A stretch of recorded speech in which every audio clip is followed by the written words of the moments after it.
जय जगन्नाथ ओडिशा। आज 18 मे 2025 रविवार आपण माने शुणुचंती एसपी ओडिया न्यूज। भिडियोटी को शेष जाए देखंतु जहा फଳରେ समस्त खबर जानि परिबे। आसंतु जानिबा आजिर मुख्य खबर गुड़िक। आजिर प्रथम खबर भुवनेश्वर रे वर्षा 4टी जिल्ला रे काल बैशाखीर प्रभाव जारी। राज्यर अनेक स्थान रे आज अपराह्न मध्य कालबैशाखी जोगु घड़घड़ी सहित वर्षा एवं जोरे पवन बहिछि।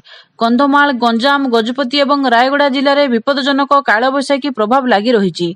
सेहीपरि बालेश्वर जिला सिमुलिया अंचल में कालबैशाखीर प्रभाव देखा मिली। पाणीपाग विज्ञानी उमाशंकर दास एने निजर सोशल मीडिया अकाउंट रे सूचना प्रदान करिसेंती।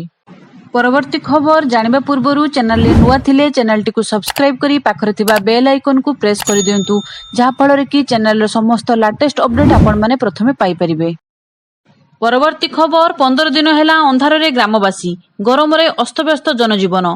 कलाहांडी जिला फुलबाणी ब्लॉक बाड़ीसुगा हरिजन साही ग्राम रे 15 दिन हेबो लोके अंधार रे जीवन काटुछंती। ट्रांसफॉर्मर 15 दिन हेबो पड़ी जाइतिबा बेले ग्रामवासी प्रबल गरम और गुळुगुळी रे भी विद्युत सेवारु वंचित होइछंती। ग्रामवासी माने विद्युत उपखंड कार्यालय को जाई बारंबार कनिष्ठ जंत्री एवं एसडीओ को अवगत करिथिले सुधा नूतन ट्रांसफॉर्मर बसाउ नथिबा अभियोग होइछि। परवर्ती खबर जाजपुर रे टाटा कंपनी 63,000 कोटी निवेश करिवो। चलित मास 22 तारिख रे 1,14,000 कोटी टंका प्रकल्पर ग्राउंड ब्रेकिंग उद्घाटन हेबो। मुख्यमंत्री मोहन चरण माझी जाजपुर जिलार 12 प्रकल्पर शिलान्यास और 4 प्रकल्प उद्घाटन करिवे। केवल टाटा कंपनीर 63,000 कोटी टंकार प्रकल्प शिलान्यास कराजिबो। एहा द्वारा 34,000 नियुक्ति सुजोग सृष्टि हेबो। परवर्ती खबर तपस्विनी एक्सप्रेस को पत्थर माड़ अल्पके बर्तिले यात्री। तपस्विनी एक्सप्रेस ट्रेन को पत्थर माड़ होइछि। एथिरे ट्रेन लो काच भांगी पड़िछि। पत्थर माड़ परे यात्री अल्पके बर्ती जाइछंती। रेंगाली और झारसुगुड़ा मझिर एही पत्थर माड़ सूचना मिलिछि।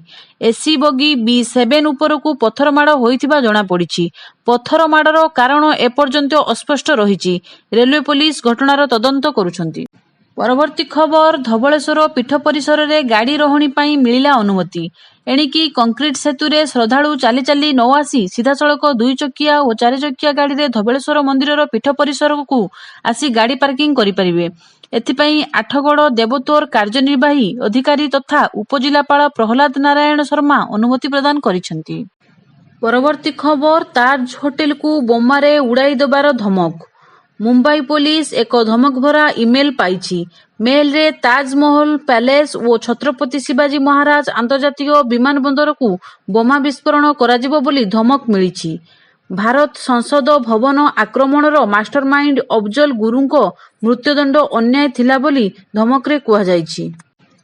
परवर्ती खबर 2 जण सरकारी अधिकारी को धरिछि विजिलेंस। लांच नेउथिबा 2 सरकारी अधिकारी को धरिछि विजिलेंस।